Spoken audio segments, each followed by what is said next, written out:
വേണ്ട ചക്കക്കുരു മുരിങ്ങയ്ക്ക. ഞാനിന്ന് ചക്കക്കുരു മുരിങ്ങയ്ക്ക കൊണ്ട് ഒരു അവിയലുണ്ടാക്കാൻ പോവാണ്. നമ്മൾ തോരനൊക്കെ എല്ലാവരും ഉണ്ടാക്കാറുണ്ടല്ലോ, അവിയലും ഉണ്ടാക്കാറുണ്ടായിരിക്കും, എനിക്കറിയില്ല, ഞാനുണ്ടാക്കാറുണ്ട്. അങ്ങനെ ചക്കക്കുരു മുരിങ്ങയ്ക്കായും കൂടെ ചേർത്ത്, ചക്കക്കുരു ഇപ്പോൾ ഇഷ്ടം പോലല്ലേ കിട്ടാൻ. ചക്കക്കുരു മെഴുക്കുരട്ടി ഇവിടെ ഭയങ്കരമായിട്ട് ഓടുന്നൊരു സംഭവമാണ്, ഭയങ്കര ഇഷ്ടം എല്ലാവർക്കും. എൻ്റെ ചക്കക്കുരു മെഴുക്കുരട്ടി ഉണ്ടാക്കിയ ഒരു ചമ്മന്തി ആയിരിക്കും, ഒരു മീൻവറുത്തം ഉണ്ടാവും, പിന്നെ മിക്കാറും ഒരു മോരുകറി. അതിവിടുത്തെ വളരെ ഫേവറേറ്റ് ആയിട്ടുള്ളൊരു ഫുഡാണ്. അപ്പം ഞാൻ ഇന്ന് വിചാരിച്ചു ഇച്ചിരി അവിയലുണ്ടാക്കാം. ചക്കക്കുരു ഒക്കെ കിട്ടുന്നതല്ലേ, പല പല പരീക്ഷണങ്ങൾ നോക്കാം. ഇടയ്ക്ക് ചക്കക്കുരു ഷേക്കൊക്കെ ഇല്ലായിരുന്നു, ഇപ്പം ഒന്നും ഉണ്ടാക്കത്തില്ല, എനിക്കത് ഇഷ്ടമില്ല. അതുകൊണ്ട് ഞാനിപ്പം ഇന്നലെ ഒരു ചക്ക വാങ്ങിച്ചു, ചക്ക അടയുണ്ടാക്കി, അതുപോലെ ചക്ക ഫ്രൈ ചെയ്തെടുത്തു. അങ്ങനെയൊക്കെ കുറച്ച് പരിപാടികളൊക്കെ ചെയ്തു. ഇന്ന് ചക്കക്കുരു മുരിങ്ങയ്ക്കായും കൂടെ ഒരു അവിയൽ വെക്കാൻ പോവാം. നോക്കണ്ട, ചക്കക്കുരു 4 കീറി ഇച്ചിരി നമ്മൾ മെഴുക്കുരട്ടിക്ക് ആകുമ്പോൾ നമ്മൾ കുറച്ചുകൂടെ ചെറുതായിട്ട് അരിയുമല്ലോ. ഇനിയിപ്പോൾ അവിയലായതുകൊണ്ട് ഇച്ചിരി വലുതായിട്ട്, അപ്പോൾ 4 ഞാൻ കീറി. ശകലം വെള്ളം ഒഴിക്കുക, ചക്കക്കുരു വേവാനുള്ള വെള്ളം ഒഴിക്കുക.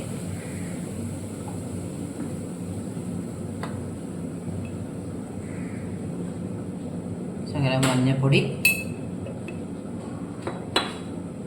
ഉപ്പ് നമുക്കിപ്പോൾ ചേർക്കണ്ട, കാരണം ചക്കക്കുരു അല്ലേ. അപ്പം ഒന്ന് വെന്ത് വരുമ്പോൾ നമുക്ക് ഉപ്പ് ചേർത്താൽ മതി.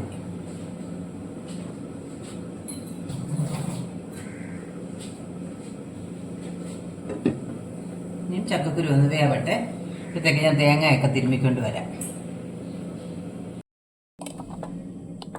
ചക്കക്കുരു പകുതി വെന്തിട്ടുണ്ട്. ഇനി നമുക്ക് മുരിങ്ങയ്ക്ക ഇടാം, കാരണം മുരിങ്ങയ്ക്ക പെട്ടെന്ന് വേവും. ഇത് ഇവിടെ അടുത്ത് വീട്ടിൽ നിന്ന് പറിച്ചാണ്, നല്ലോണം വേവും, പെട്ടെന്ന് അത് വേവും, നല്ല ടേസ്റ്റുമാണ്. അപ്പം നമുക്കതുകൊണ്ട് ഞാൻ ചക്കക്കുരു പകുതി വെന്തിട്ട് മുരിങ്ങയ്ക്കായും കൂടി ഇടും. ഇച്ചിരി വെള്ളം ആവശ്യമുണ്ടെങ്കിൽ ഒഴിക്കുക.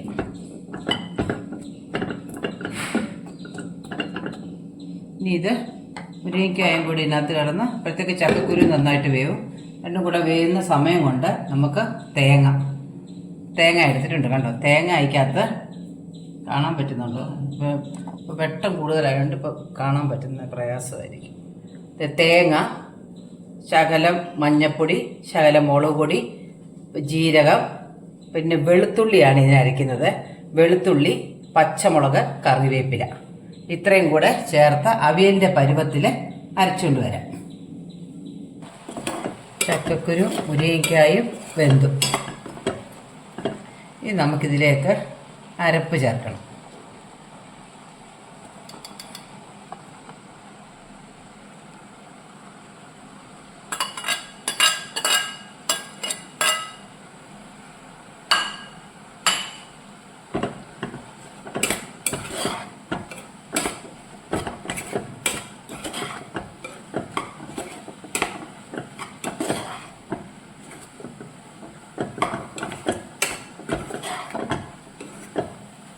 ഇത്രയേ ഉള്ളൂ, കൂടുതൽ പരിപാടികളൊന്നുമില്ല. ഈ തേങ്ങ ഒന്ന് ഇതിനകത്തോട്ട് കിടന്നൊന്ന് ചൂടാവട്ടെ. ചൂടായി കഴിയുമ്പോൾ നമുക്ക് ഓഫ് ചെയ്ത് ശകലം പച്ച വെളിച്ചെണ്ണയും കറിവേപ്പിലയും കൂടി ഇട്ട് എടുത്താൽ മതി.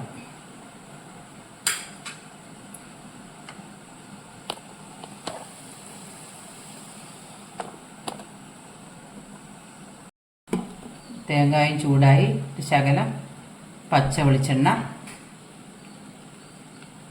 കറിവേപ്പില,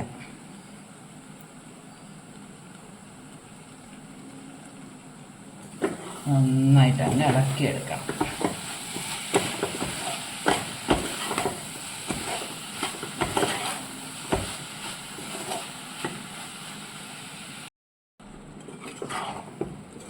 നമ്മുടെ അവിയൽ റെഡിയായി. മുരിങ്ങയ്ക്ക നമ്മൾ വേവാനായിട്ട് എടുത്തില്ലേ, അന്നേരം ഉപ്പ് ചേർക്കണം. ഞാൻ ഉപ്പ് ചേർത്തെന്ന് പറഞ്ഞിട്ടില്ല, ആ വീഡിയോ ഇല്ലെന്ന് തോന്നുന്നു. ഇനിയും പറഞ്ഞിട്ടില്ലെങ്കിൽ അത് ചെയ്തോണേ. ഒക്കെ അവരവരുടെ എല്ലാവർക്കും അറിയാമല്ലോ ഉപ്പ് ചേർക്കണം എന്നുള്ളത്. ഞാനിപ്പോൾ ഇച്ചിരി ഉപ്പ് കുറവ് തോന്നി, രണ്ടാമത് ഇച്ചിരി ഉപ്പ് ചേർത്തേ. അന്നേരം എനിക്ക് സംശയം, ഉപ്പ് ചേർത്ത പറഞ്ഞായിട്ട് ഓർമ്മയില്ല, അതുകൊണ്ട് ഞാൻ പറഞ്ഞാണേ.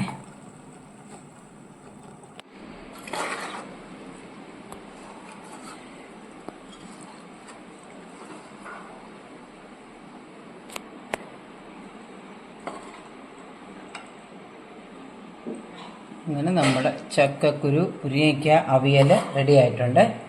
ഇതിന് പുളി ചേർക്കത്തില്ല കേട്ടോ.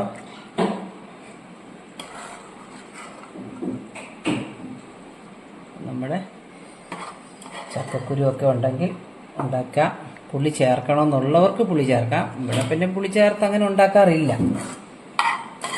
അവിയലെന്നുള്ള പേരാണെങ്കിലും നമ്മൾ ബാക്കി വെളുത്തുള്ളി അരയ്ക്കും, അങ്ങനെ ഒക്കെയാണ് ചെയ്യുന്നത്. പുളി ചേർക്കുന്നവരുണ്ടോ എന്ന് എനിക്കറിയില്ല, ഞങ്ങൾ ചേർക്കാറില്ല. എന്തായാലും നല്ല അടിപൊളി അവിയലാണ് കേട്ടോ. ചക്കക്കുരു ഒക്കെ അല്ലേ, എങ്ങനെ ടേസ്റ്റ് ഇല്ലാതിരിക്കും. എന്താണ് അവിയൽ റെഡി ആയിട്ടുണ്ട്. ഇന്ന് ഞാൻ ഉച്ചയ്ക്ക് കൂടെ ഇത് അവിയലാണ്. അപ്പോൾ എല്ലാവരും എൻ്റെ ചാനൽ കാണണേ, സബ്സ്ക്രൈബ് ചെയ്യുക, ലൈക്ക് ചെയ്യുകയൊക്കെ ചെയ്തു തരണേ.